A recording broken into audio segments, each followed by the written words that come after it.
Pertemuan PDIP dan PKS Sumatera Utara membuka wacana di poros baru di luar nama Bobi Nasution yang kini sudah banyak mengantongi dukungan partai politik. Seberapa nama penantang ini akan mampu memenangi Pilgub Sumatera Utara? Dan untuk menjawabnya sudah bersama kami dua orang narasumber, ada Ketua DPP PD Perjuangan Jarod Saiful Hidayat serta analis politik dari UIN Sumatera Utara Faisal Riza. Assalamualaikum, selamat malam. Ada Pak Jarod dan Pak Faisal, apa kabar? Selamat malam. Baik, baik. Semua baik, alhamdulillah. Alhamdulillah dalam kabar baik, Bapak-Bapak langsung saja kalau begitu. Jadi Pak Jarod dengan berkunjungnya PDIP ke PKS, tapi satu sisi PKS ternyata merekomendasikan nama Bobi Nasution untuk diajukan ke DPP begitu. Jadi artinya siap sendirian PDIP di Sumatera Utara atau kemudian masih mencoba untuk bisa merayu partai-partai yang lain begitu, Pak Jarod? Iya, saya tadi pagi mendapat laporan dari DPD Sumatera Utara karena DPD Sumatera Utara baru saja silaturahim ke teman-teman DPD PKS Sumatera Utara karena teman-teman PKS ini pengurus DPD PKS sudah 2 kali itu berkunjung ke kantor kita ya DPD PD Perjuangan Sumatera Utara. Maka sebagai bentuk bahwa tali silaturahim komunikasi itu harus terbangun dengan baik, maka teman-teman DPD Sumatera Utara menyambut baik ya bersilaturahim balik ke DPD PKS Sumatera Utara. Itu yang pertama. Yang kedua, kami sudah berkomunikasi ya dengan banyak partai, salah satunya PKS yang belum pasti gitu ya untuk menentukan siapa kandidatnya. PD Perjuangan kami di DPP sudah menerima laporan hasil penjaringan dari DPD Sumut ya, serta DPP juga bisa menugaskan kadernya untuk bisa maju di Sumatera Utara. Baik. Situasinya itu, Bram, itu masih sangat dinamis. Karena pendaftaran pilkada itu 27 sampai 29 Agustus. Baik. Itu masih cukup panjang dan dinamika masih berjalan terus-menerus. Artinya masih Begitu, optimis Pak Jarod untuk kemudian bisa bersama dengan PKS begitu, menjadikan satu pasangan untuk Pilgub Sumut? Prinsipnya begini, sebenarnya PD Perjuangan itu kan bisa maju sendiri. Tetapi kita tetap membangun komunikasi dengan partai-partai yang lain dan tokoh-tokoh masyarakat. Tapi Bram, kita harus ingat, kemenangan pilkada itu bukan hanya ditentukan di level elit, tapi lebih banyak ditentukan di level akar rumput. Baik. Maka PD Perjuangan aktif bergerak untuk turun ke bawah, menyerap harapan aspirasi dari rakyat pemilih. Karena pemilik kedaulatan yang sah itu adalah rakyat. Biarlah nanti rakyat diberikan kesempatan seluas-luasnya, sebebas-bebasnya, tanpa intimidasi, tanpa politisasi, ya, tanpa abuse of power, untuk menentukan pemimpin Sumatera Utara 5 tahun ke depan dengan sebaik-baiknya. Oke. Hal ini yang menjadi perhatian kita. Ya. Baik. Itu, Bram. Oke, baik. Saya ke Pak Faisal kalau begitu. Jadi saya ingin analisa Anda begitu. Dengan peta hari ini begitu Pak Faisal, artinya mana yang lebih mungkin? PKS akan bersama dengan Golkar, Gerindra, dan partai lain yang mengusung nama Bobi, atau membentuk poros baru ini menjadi hal atau alternatif untuk Sumatera Utara? Iya, saya perhatikan ya komunikasi antara PKS dan PDI ini relatif lebih rendah frekuensinya, sehingga memang secara tradisi nanti PKS akan cenderung ke Bobi, gitu. Kalau yang di Sumut ya. Karena memang konstituen PDI dan PKS itu memang relatif berbeda tradisi politiknya, sehingga ini kurang memungkinkan PKS dan PDI ini dapat menyatu dalam koalisi. Baik. Apalagi pengalaman 2 kali, 3 kali ya gelombang pilkada di Sumatera Utara, Pilgub Sumatera Utara ini belum pernah di level provinsi ini PKS bergabung dengan PDIP. Nah, tetapi untuk konteks kali ini kita tahu bahwa situasinya memang relatif kompleks bagi PKS untuk mendekatkan diri kepada Bobi Nasution. Di samping memang kita tahu bahwa daftar partai pendukung Bobi Nasution itu sudah relatif gemuk, sehingga untuk perbincangan bagi-bagi power sharingnya itu mungkin agak rumit ya. Nah, dalam konteks inilah kemudian terjalin kembali diskusi-diskusi lanjutan silaturahim antara PDIP dan PKS. Oke, Nah, baik. Pak Faisal. walaupun di tahap ini saya melihatnya nggak terlalu kuat ya, tapi ini masih memungkinkan, saya kira waktunya masih cukup. Oke, kalau Anda mengatakan tadi sebetulnya konstituennya tidak mungkin bergabung begitu Pak Faisal antara PDIP dan juga PKS, tapi kan kemudian dalam tingkat nasional PKS juga tidak bersama dengan Pak Jokowi yang kemudian hari ini representasinya adalah Bang Bobi begitu. Apakah ini kemudian juga bisa ditarik ke Sumatera Utara atau kemudian ada kondisi lain yang membuat itu lebih mungkin daripada PKS bersama dengan PDIP begitu Bang? Pak Faisal. Iya, memang kan PKS ini di Sumatera Utara itu mengambil jarak dengan Jokowi, mengambil jarak juga dengan PDIP. Konteksnya kan kalau PDIP di Sumatera Utara itu pengalaman pilgub beberapa gelombang sebelum ini gitu ya. Nah itu yang saya kira harus ada hitung-hitungan kembali, bentuk-bentuk perbincangan negosiasi yang memungkinkan kedua partai ini dapat berkoalisi, kan begitu. Baik. Karena pengalaman historisnya itu yang belum ada gejala-gejala ini bisa mudah dipertemukan. Gitu. Bang Faisal. Oke, silakan Pak Jarod. Begini, PD Perjuangan tidak pernah menjaga jarak dengan partai apapun juga, termasuk dengan PKS. Ya, saya pribadi itu banyak punya hubungan yang baik dengan teman-teman di PKS. Ya, kalau kita memikirkan kepentingan yang lebih besar, tentunya sekat-sekat itu akan bisa melebur. Ya, oleh sebab itu tidak benar kalau misalnya kita mengambil jarak atau PKS mengambil jarak dengan kita, tidak. Ya, buktinya teman-teman PKS sudah 2 kali datang ke kami. Satu. Yang kedua, di dalam konteks Pilgub Sumatera Utara, itu yang kita harus lihat, itu adalah apa harapan, kepentingan, keinginan dari rakyat Sumatera Utara. Kita juga harus dengarkan, ya.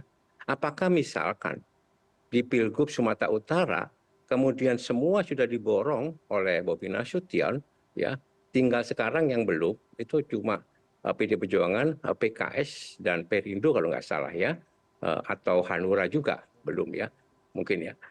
Kalau misalnya mereka bergabung pada Bobi Nasution, itu berarti calon tunggal. Ya, apakah calon tunggal itu merupakan demokrasi juga? Ya, demokrasi. Oke. Baik, Pak Jarod. Tapi dalam demokrasi itu tentu harus ada pilihan dong. Berarti artinya pun kemudian nanti PKS akan bersama dengan Bobi Nasution, artinya PDIP akan berani atau kemudian akan merunning calonnya sendiri begitu ya, dengan 21 kursi hari ini di DPRD Sumatera Utara, Pak Jarod? Kita akan melihat dinamikanya seperti apa. Karena kita juga belum memastikan juga apakah semua partai pendukung Bobi Nasution itu solid. Oke. Karena waktunya masih cukup panjang, kan begitu. Oleh sebab itu, mari kita tunggu.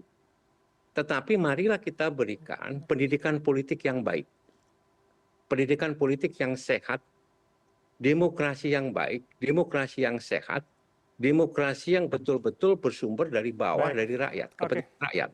Ya, demokrasi yang menguatkan ya kehadiran partai-partai politik.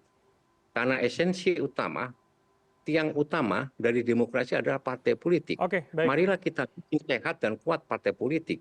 Dan partai politik mempunyai tanggung jawab tentunya untuk merekrut, mendidik, dan menugaskan kader-kadernya untuk bisa menjadi pemimpin di daerah. Oke, Pak Jarod, kalau begitu saya spesifikkan pertanyaannya. Jadi artinya bagi PDIP lebih penting kemudian hari ini memprioritaskan kadernya untuk maju, apakah sendiri atau bersama dengan PKS nantinya, atau kemudian dengan nama yang memang ya paling tidak elektabilitasnya tinggi, dekat dengan dekat paling tidak elektabilitasnya dengan Bobi begitu, ada nama Edi Rahmayadi. Mana yang lebih mungkin begitu bersama atau diusung oleh PDIP, Pak Jarod?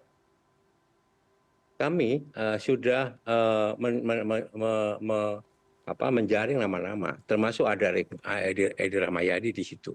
Ya, hubungan kita dengan Edi Rahmayadi, Pak Edi juga cukup baik. Hubungan DPR kita, DPRD Provinsi Sumatera Utara, ketika Pak Edi jadi gubernur juga cukup baik, gitu ya. Dan dia mendaftar di PD Perjuangan. Apakah hanya dia? Tidak. Ada juga kader internal yang daftar. Ya misalnya, ya Nixon Baban, itu Bupati Taput 2 periode. Ada juga misalkan kader-kader yang lain, ya, yang tidak mendaftar di Sumatera, di DPD Sumatera Utara, tapi bisa dijaring oleh DPP. Siapa misalnya? Misalnya di situ ada akademikus yang bagus, ya, Dr. Sutarto, sekarang ketua DPRD, ya, ini juga kader PD Perjuangan dari bawah. Ada juga misalkan Sofyantan, Dr. Sofyantan, anggota DPR RI, yang sangat dikenal dan sangat merakyat serta banyak membantu rakyat di Medan dan di Lisa dan sekitarnya. Baik. Kemudian ada juga Rapidi Simbol. Jadi masih terbuka peluang itu, ya. Nah, oleh sebab itu, meskipun sekali lagi Bram, meskipun kita bisa maju sendiri, tapi kita tetap harus membangun komunikasi dan silaturahim Oke, kami dengan dapat poin Anda. PKS maupun dengan partai-partai yang sekarang ini mendukung Bobi misalnya. Baik. Dengan Partai Golkar kita juga masih berkomunikasi dengan baik, ya. Dengan Gerindra juga masih berkomunikasi dengan baik. Jadi di dalam politik itu selalu dinamis, ya, masih cair sebelum pendaftaran di KPU. Oke, baik. Tentu masih akan menunggu. Tapi yang menjadi pertanyaan, ketika misalkan saya ke Pak Faisal begitu. Jadi artinya ketika Anda mengatakan agak susah bersama secara konstituen, apakah kemudian nama di luar kader, misalkan seperti Edi Rahmayadi akan lebih mudah begitu ketika mencoba skema PDIP dengan PKS? Tapi jangan langsung jawab Pak Faisal, karena kita akan jeda senak. Pemirsa tetaplah bersama kami di Pilihan Indonesia.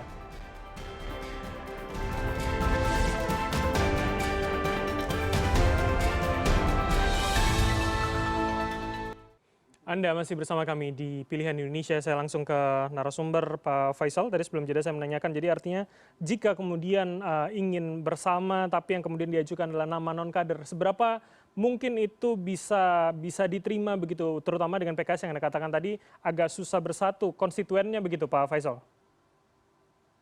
Iya, begini, PDI dalam pembacaan saya ya, PDIP di Sumatera Utara itu punya captive market yang sangat baik. Tapi dia captive, sangat terbatas begitu. Sehingga kalau kadernya itu dimunculkan, barisan-barisan di internal itu akan sangat solid. Tapi suara tidak membesar. Nah, kalau figur yang di luar partai yang dianggap publik lebih terbuka, ini akan lebih memudahkan bagi PDIP untuk memperlebar captive marketnya, yang itu juga diterima oleh konstituen PKS misalnya begitu. Saya kira kata kunci dari pertemuan PDIP dan PKS itu ada dalam formasi figur-figur yang terbuka, yang bisa memperlebar market suara kedua partai ini sendiri, gitu.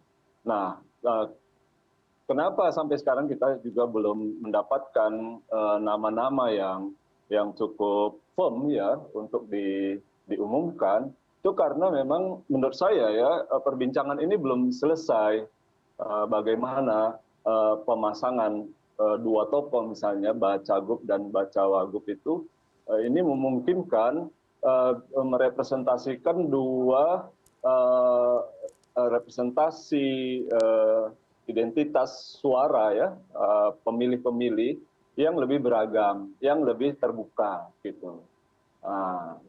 Jadi yang belum ketemu kira-kira menurut Anda apa Pak Faisal? Apakah kemudian soal ya tadi konstituennya atau kemudian elitnya yang belum bertemu tengahnya di mana begitu Pak untuk Sumatera Utara?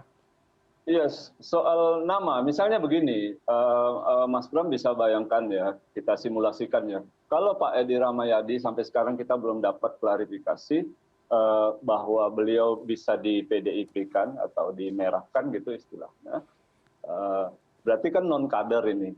Nah itu artinya partai itu butuh perwakilan mereka, kader mereka untuk melapis wakil gubernur.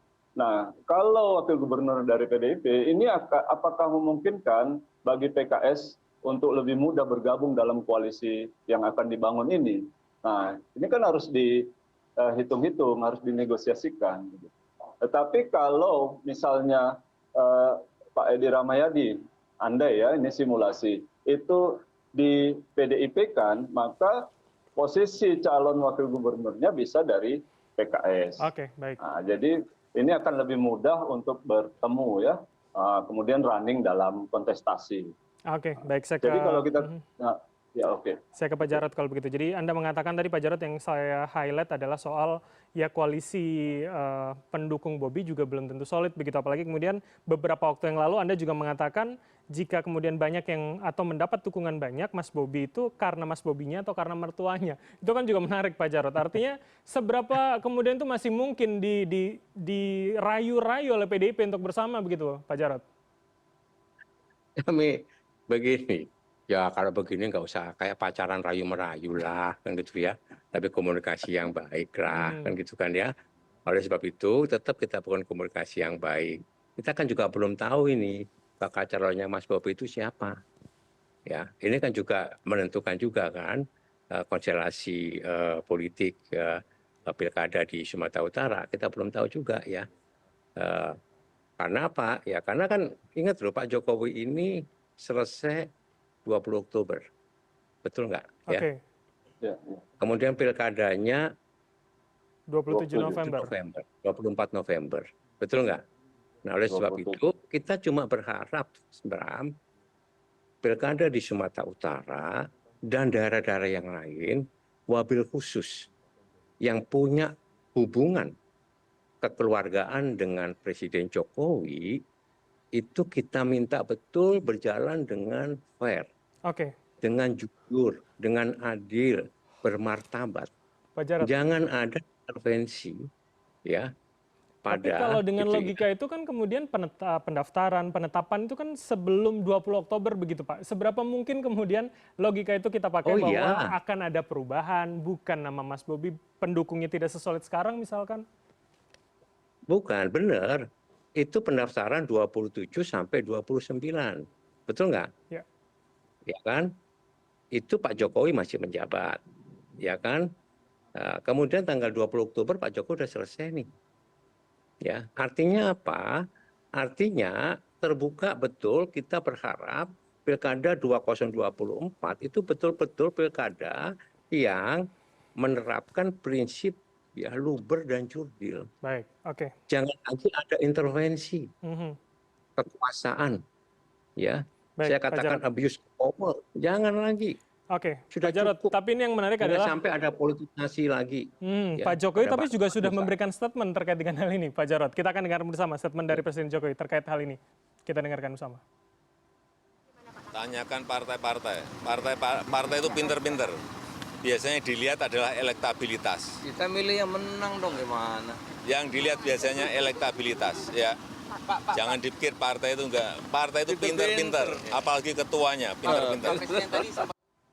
Nah itu Pak Jarod tanggapannya adalah partai-partai elektabilitasnya begitu. Ini rasanya kalau berarti premisnya kan Mas Bobi elektabilitas begitu kurang lebih. Iya, tapi ada Prof. Faisal di sini ya. Yang namanya survei, yang namanya elektabilitas itu sifatnya dinamis. Bisa naik, bisa turun. Kan betul kan? Jadi sifatnya masih sangat dinamis ya. Oleh sebab itu kalau kita melihat bukan hanya sekedar angka survei itu. Kita tidak memandang survei itu sebagai patokan utama. Tapi dia bermanfaat bagi kita itu sebagai masukan bagi kita. Karena sifatnya sangat dinamis. Ya. Kemudian kalau sampai ada sesuatu misalkan gitu ya, yang bisa mendowngrade calon begitu ya, ini bisa surveinya berubah. Termasuk juga ketika sudah ada pasangan-pasangan calon, surveinya juga bisa berubah. Ingat di dalam pilkada ini ya, itu yang paling banyak berperan itu adalah figur orang yang bertarung orang. Partai itu adalah sebagai apa ya, pendukung pengusung yang mempunyai infrastruktur politik di bawah. Tapi yang bertarung adalah kandidat. dan kemudian untuk mendapatkan suara dari rakyat. Ya, oleh sebab itu jangan terlalu menyederhanakan. Kandidat yang didukung oleh banyak parpol itu pasti menang. Belum tentu. Oke, baik Pak Ya. Jarod, kami dapat poin Anda. Saya ke Pak Faisal kalau gitu. Jadi artinya dengan kemudian logika tadi yang kemudian di dalam statement seorang Presiden Jokowi mengatakan ya elektabilitas calonnya, apakah itu kemudian seakan 2 bulan akan bisa cepat berubah, apalagi kemudian ada nama lain, kemudian sudah ada komposisi pasangan, seberapa itu akan mungkin terjadi khususnya konteks Sumatera Utara begitu Pak Faisal?